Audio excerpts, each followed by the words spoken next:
6 giugno in molte città italiane si voterà con regole nuove. I cittadini potranno scegliere direttamente il sindaco. C'è molta attesa, c'è voglia di nuovo, ma intanto continuano a governare le vecchie regole. Le vecchie facce non se ne vanno, i metodi del passato non tramontano. 2 città, 2 palazzi comunali, squassati dalle inchieste sulle tangenti, hanno partorito 2 sindaci. Ma non c'è niente di nuovo al Campidoglio e al Maschio Angioino. Sta tutto di muffa. A Napoli la vecchia traballante maggioranza ha eletto Francesco Tagliamonte e in queste ore torna in Campidoglio Franco Carraro. È la terza volta. Ci torna dopo i veti incrociati su Francesco Rutelli, dopo una notte di gialli e di operazioni condotte con lo stile del passato. Il nuovo è lontano. Per ora ci sono i replicanti. Benvenuti al TG3. L'esposto denuncia presentato alla Procura di Roma sui pentiti antimafia è uno strumento non opportuno. Questa è importante dichiarazione che prende le distanze dall'iniziativa dei capigruppo democristiani di Camera Bianco e del Senato De Rosa. È stata resa questa sera da Pierluigi Castagnetti, capo della segreteria democristiana, uomo ovviamente molto vicino al segretario Martinazzoli.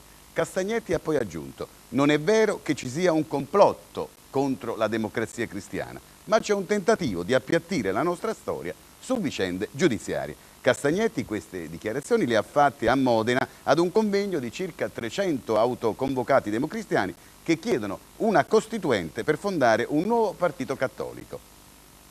Rosi Bindi, ma allora oggi nasce un nuovo partito, un nome diverso? No. Oggi, sempre la DC? No, oggi è soltanto nato un invito a Martinazzoli perché si faccia promotore di questo nuovo processo di una costituente del cattolicesimo democratico nella vita del Paese. Ecco, per arrivare a che cosa? A un partito? Per arrivare ad una forza politica che sia oggi capace di meglio tradurre ed interpretare il progetto politico del cattolicesimo democratico. Ma cambierà nome? Sono le realtà nuove che hanno bisogno di nomi nuovi. E Andreotti, Forlani, Gava? Penso che saranno eliminati dall'elettorato per conto loro. Vito portava 100.000 voti. Se tutti i Vito d'Italia se ne vanno dalla DC, che succede? Ma io sono del parere che i Vito devono andarsene, a pare che se ne sia già dalla DC. Che se si rifonda un partito in qualunque modo, che cambi nome, che faccia quello che gli pare, ci ritroveremo con un partito di cattolici democratici di sinistra e si perderanno coloro che erano soltanto democristiani perché anticomunisti. Roma, come avete sentito dalla copertina, ha un nuovo sindaco, ma il nome è vecchio, è Franco Carraro, per la terza volta sindaco. Riccardo Colsi per noi ha seguito i lavori del Consiglio Comunale. Colsi, allora un'altra volta Franco Carraro sindaco, ma com'è andata? Sì, poco più di un'ora fa il Consiglio Comunale ha eletto Carraro per la terza volta sindaco di Roma. Carraro guiderà una giunta di minoranza laico-socialista con l'appoggio esterno della DC di Sbardella, ricordiamo il potente capo dello scudo crociato romano, raggiunto da 2 avvisi di garanzia. Ricordiamo che Carraro è indagato per la lievitazione dei costi dello stadio olimpico. Quindi... Certo, quindi sono le facce, come abbiamo detto in copertina, le facce antiche, i replicanti.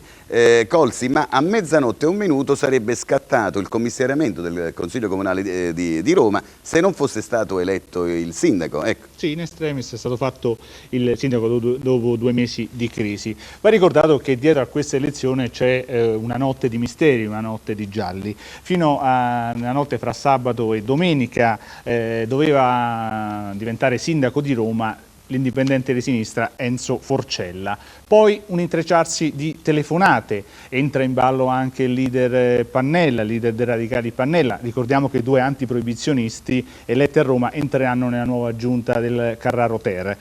Telefonate, i socialisti dicono definitivamente no all'esperienza di Rutelli, che ricordiamo era stato portato dal PDS come volto nuovo, come volto di cambiamento, e a questo punto si ristringe il vecchio asse, il vecchio accordo fra DC e PSI.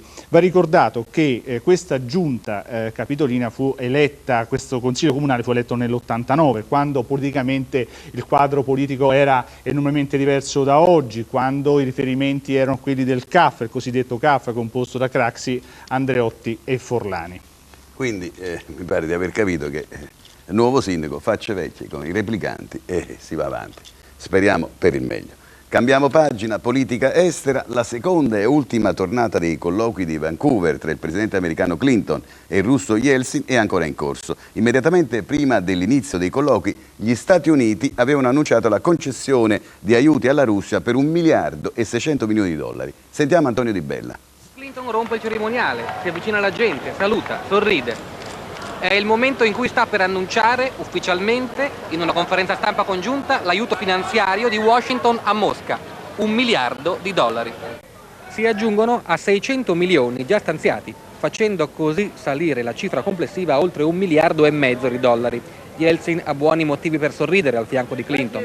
Finalmente, dopo pranzi, brindisi, passeggiate nel bosco, oggi si mette nero su bianco. In realtà a questo tavolo si firma per cooperazione, crediti, grano, case, né assegni né cambiali in bianco. Ma più che per i numeri, il summit di Vancouver sarà consegnato alla storia per il cambiamento totale dei rapporti fra America e Russia. L'idillio fra Clinton e Yeltsin fa sembrare ancora più remote le immagini dei burrascosi scontri fra Kennedy e Khrushchev. Fra queste immagini in bianco e nero, girate a Vienna, e quelle di Vancouver oggi, sono passati 32 anni.